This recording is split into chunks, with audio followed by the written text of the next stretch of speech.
कितने लेवल से क्या है वो सब देखेंगे। मैं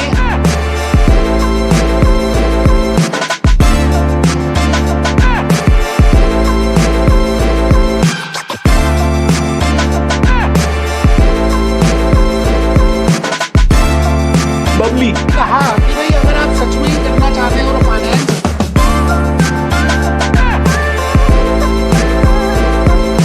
ग्रेट मॉर्निंग दोस्तों, नमस्कार, great morning. Fixed income securities, मैं इस समय आपके सामने CFA USA लेवल 1 का जो सबसे डिफिकल्ट सब्जेक्ट है, जो बच्चों को बड़ा ज्यादा डिफिकल्ट लगता है, और जिसमें सबसे ज्यादा रीडिंग्स हैं, 19 रीडिंग्स, 19 चैप्टर्स, बिल्कुल ठीक सोचा आपने, फिक्स्ड इनकम सिक्योरिटीज।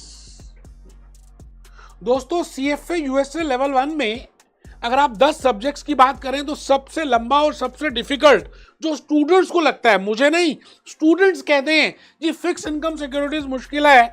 दोस्तों इसमें 19 there are 19 readings and within this 19 readings there are 51 learning outcomes. कहने को 51 है, लेकिन ये एक एक लर्निंग आउटकम अपने में एटम बॉम्ब है। And there are 6 categories. दोस्तों ये 6 कैटेगरीज मैंने प्रिपेयर किए हैं, बिकॉज अगर आप कैटेगरी वाइज इनको ब्लॉकअप नहीं करेंगे, इनका झुंड नहीं बनाएंगे, इसकी ग्रुपिंग नहीं करेंगे, तो इस पूरे सब्जेक्ट को समझ पाना, देखिए क्वेश्चन करना एक अलग बात है, समझ के करना एक अलग बात है, तो मुझे लगता है बड़ा मुश्किल होगा। मैं भूपेश आनंद, मैं CA, मैं CMA, मैं अमेरिका और मैं लंदन, आज आपके सामने ये कहना चाहता हूं कि अगर आप फिक्स इनकम सिक्योरिटीज प्रिपेयर कर रहे हैं तो डरने की कोई बात नहीं है। भूपेश आनंद आपके साथ है। आप इस तरह से 6 कैटेगरीज से बनाकर रिलेट करें और इसको लॉजिकली समझने की कोशिश करें कि ये आपस में इंटर रिलेटेड क्यों हैं, मैं ऐसा ही क्यों हूं। तो दोस्तों मैंने क्या किया, उन 19 चैप्टर्स को 19 चैप्टर्स की अलग अलग ग्रुपिंग कर दी और बड़ी रिलेशनशिप से बनाया। तो आइए हम उन 19 रीडिंग्स को देखें, हम उन 19 चैप्टर्स को देखें, हम उन 51 लर्निंग आउटकम्स को देखें। CFA USA level 1, level 2, level 3 तीनों में मदद करा गया फ्लो चार्ट। मुझे नहीं लगता कोई इस तरह से एनालिसिस करके कोई बताएगा। आइए देखते हैं।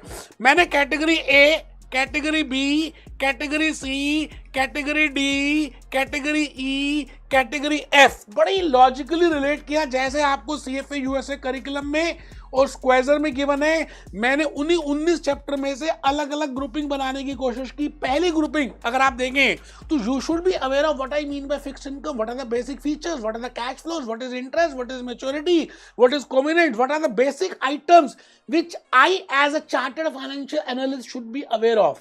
तो उसका मैंने कैटेगरी नंबर A बनाया, जिसको हम कहते हैं बेसिक फीचर्स। और इस बेसिक फीचर्स में there are 2 readings which I will be covering. मैं अभी बताऊंगा आपको कि ऐसी कौन सी 2 रीडिंग्स है। मैं ये वाली रीडिंग, ये मतलब पहली reading, first reading fix income instrument and features and fix income cash flows, इसको मैं कैटेगरी नंबर A बोलूंगा, जो मैंने यहाँ पे कैटेगरी नंबर A में प्रिपेयर किया। आप देखिए नीचे मैंने घड़ा भी बनाया है, एक घड़ा बनाया, अभी मैं बताऊंगा। ऐसा जबरदस्त एनालिसिस किया है कि आप बिल्कुल क्लैरिटी से आपको समझ आ जाएगा कि why we are doing this and what is the importance of this. तो फिक्स्ड इनकम को करने से पहले आपके पास आपको मालूम होना चाहिए what are the basic features. तो category number A, there are 2 readings which I have written, reading number 1 and reading number 2। अच्छा, जब आपको ये पता चल गया कि this is fixed income as we have did in equity, तो इक्विटी की मार्केट्स की बात करेंगे। फिक्स्ड इनकम सिक्योरिटीज को इशू कैसे करते हैं, फिक्स्ड इनकम सिक्योरिटीज की ट्रेडिंग कैसे करते हैं, फिक्स्ड इनकम सिक्योरिटीज की मार्केट्स क्या होती हैं। तो category number B, category number 2 मैंने रखा फिक्स्ड इनकम मार्केट्स। इसमें 3 readings, there are 3 readings which I have included. इसमें ये देखिए, ये फिक्स्ड इनकम मार्केट की बात है। मैं थोड़ा सा कलर चेंज कर दूं तो आपको शायद ज्यादा अच्छा लगेगा। मैं पिंक कलर ले लेता हूं। ये देखिए जी, chapter 3, chapter 4, chapter 5, fix income issuance and trading, fix income market for corporate issuers, fix income market for government issuers. Market की बात हो रही है, कॉर्पोरेट इशूअर्स की बात हो रही है, गवर्नमेंट इशूअर्स की बात हो रही है। तो मैंने यहां पर कैटेगरी नंबर B में मार्केट रखा, चैप्टर 3, रीडिंग 3, रीडिंग 4, रीडिंग 5।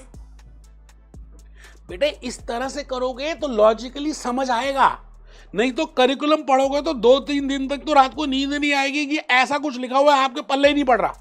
और इसको जब तक आप रियल लाइफ केस स्टडीज से, आप जब तक अपने बीए सेकंड प्लस कैलकुलेटर से आप जब तक इसकी केस स्टडीज नहीं करेंगे, फिक्स इनकम आपके लिए एक चुड़ैल बन जाएगा। अच्छा, जब मैंने कहा कैटेगरी ए में मैंने 2 कंसेप्ट कवर किए, 2 रीडिंग्स कवर की, basic features. Category number B में मैंने मार्केट्स को कवर किया and I have taken into account 3 readings.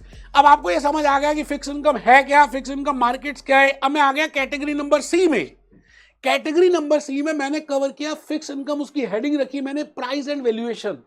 किसी भी चीज की प्राइस, वैल्यूएशन, यील्ड को कैलकुलेट करना, यील्ड टू मैच्योरिटी को कैलकुलेट करना, मैट्रिक्स प्राइसिंग को कैलकुलेट करना। मैंने वहां पे yield and yield measures for fix rate bonds क्या होते हैं, yield and yield measures for floating rate bond instruments क्या होते हैं। तो मैंने कैटेगरी नंबर 3 रखी दोस्तों प्राइसेस एंड यील्ड्स की। अब ये तीनों चैप्टर्स इंटर रिलेटेड है। तो अगर आप इस तरह से ग्रुपिंग बना के रखेंगे, जैसे मैंने कहा पहला आप चलते जाओ चलते चलते कौन मिला, चलते चलते बेसिक फीचर्स मिले।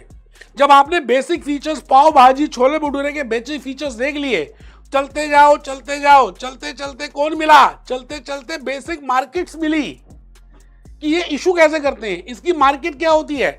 चलते जाओ चलते चलते कौन मिला, चलते चलते हमें कैटेगरी नंबर सी मिली। उसमें हम प्राइजेस की बात करेंगे, यील्ड टू मैच्योरिटी की बात करेंगे, रिलेशनशिप की बात देखेंगे कि price, coupon interest, yield to maturity, maturity period, क्या इनका आपस में रिलेशनशिप है। जैसे सीएफए यूएसए को पास करने के लिए क्या भूपेश आनंद के लेक्चर्स, क्या करिकुलम, क्या स्क्वेजर, क्या आपका क्या candidate sources, whether they are inter related और not. Similarly what are the factors which determine the valuation, which determine the price of a bond, which determine the price of a fixed income. That is category number C. इसके बाद मैं आगे चला, चलते जाओ चलते चलते कौन मिला, चलते चलते सबसे इंपॉर्टेंट कैटेगरी मिली। बेटे अगर आप ध्यान से देखें तो कैटेगरी ए में मैंने 2 रीडिंग्स इंक्लूड की है, कैटेगरी बी में मैंने 3 रीडिंग्स इंक्लूड की हैं, कैटेगरी सी में भी 3 रीडिंग्स इंक्लूड की हैं, बट कैटेगरी नंबर डी सबसे इंपॉर्टेंट है पूरी फिक्स इनकम में। यहां पर डिफिकल्टी लगती है बच्चे को, because I will be discussing with duration, macular duration की बात करेंगे, कन्वेक्सिटी की बात करेंगे, पोर्टफोलियो ड्यूरेशन की बात करेंगे। तो कैटेगरी नंबर सी में, डी में अगर आप देखें तो मैंने 5 रीडिंग्स इंक्लूड किए because they are inter related, उनका आपस में सीधा सीधा संबंध है। तो रीडिंग नंबर 9 आइए देखेंगे बात, रीडिंग नंबर 9 ये तो हो गया, कवर कर दिया हमने वैल्यूएशन। यहां पर हम आ रहे हैं, ये तो कवर कर दिया, यहां पर आ रहे हैं रीडिंग नंबर 9 ये देखिए जी, चैप्टर नंबर 9 की बात करें तो यहां से कैटेगरी नंबर डी स्टार्ट हो जाती है। कैटेगरी नंबर डी, मैं इसको थोड़ा सा नीचे लेके जाऊं तो yield bonds in case of yield bond duration की बात आ रही है।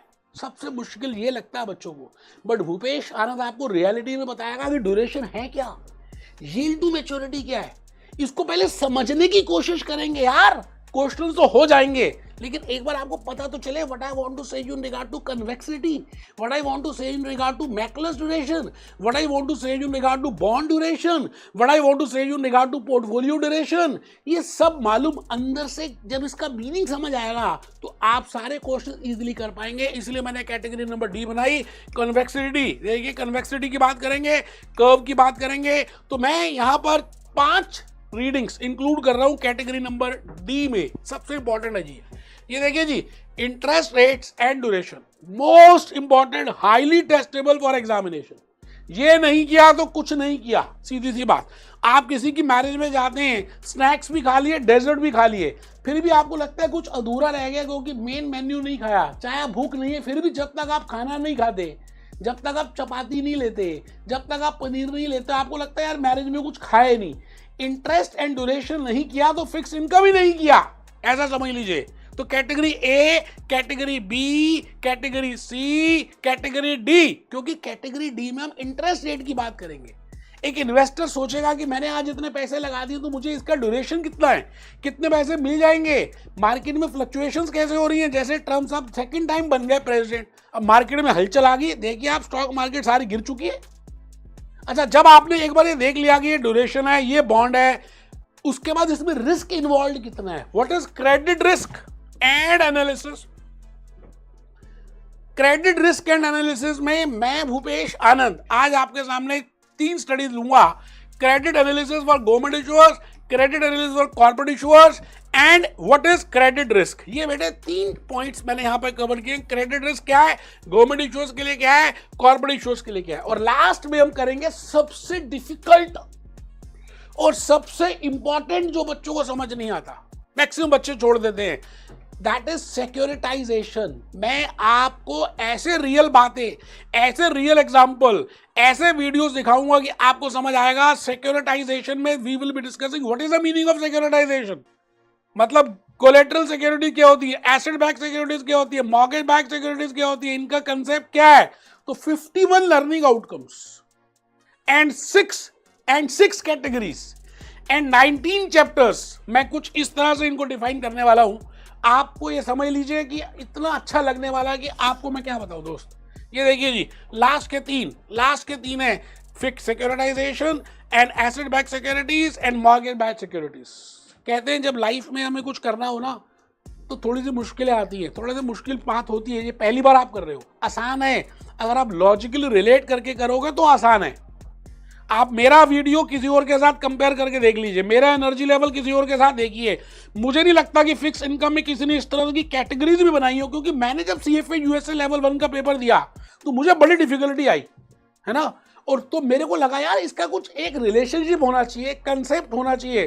तो मैंने बड़ी मेहनत करके इसकी कैटेगरीज बनाई, और जब मैं लेक्चर डिलीवर कर रहा तो मुझे लगा कि मैं आप सबको भी बताऊं। तो दोस्तों there are 6 categories, 19 chapters and 51 learning outcomes. देखिए एक छोटा सा वीडियो जो मैं दिखाने वाला हूं, ये है प्रेमा जयकुमार, एक लड़की जो ऑटो रिक्शा ड्राइवर की बेटी है, जिसने CA इंडिया CA को पहले अटेम्प्ट में दोनों ग्रुप्स क्लियर कर लिए।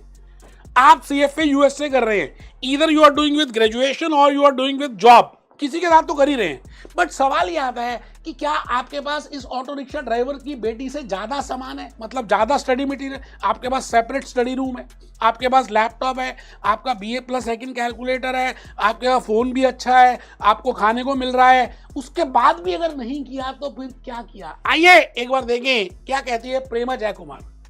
आइए, ऑटो रिक्शा ड्राइवर की बेटी, ऑटो रिक्शा ड्राइवर की बेटी जब CA कर सकती है फर्स्ट अटेम्प्ट में, तो आप CFA USA क्यों नहीं कर सकते लेवल 1। हम क्यों दें बार बार डॉलर्स इन फिरंगियों को, क्यों दें यार, नहीं देने।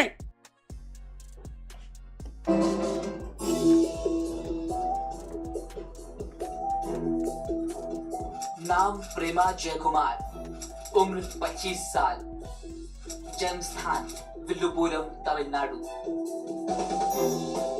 ऑटो रिक्शा चालक पर CA की परीक्षा टॉप करने वाली प्रेमा की कामयाबी ने एक अनूठी मिसाल पेश की है। जिंदगी के अभी तक इस छोटे से सफर में प्रेमा ने जो कुछ हासिल किया, अभी आपको दिखाऊंगा कितना छोटा सा घर है, स्टडी रूम नाम की कोई चीज नहीं है, किचन बहुत छोटी सी है।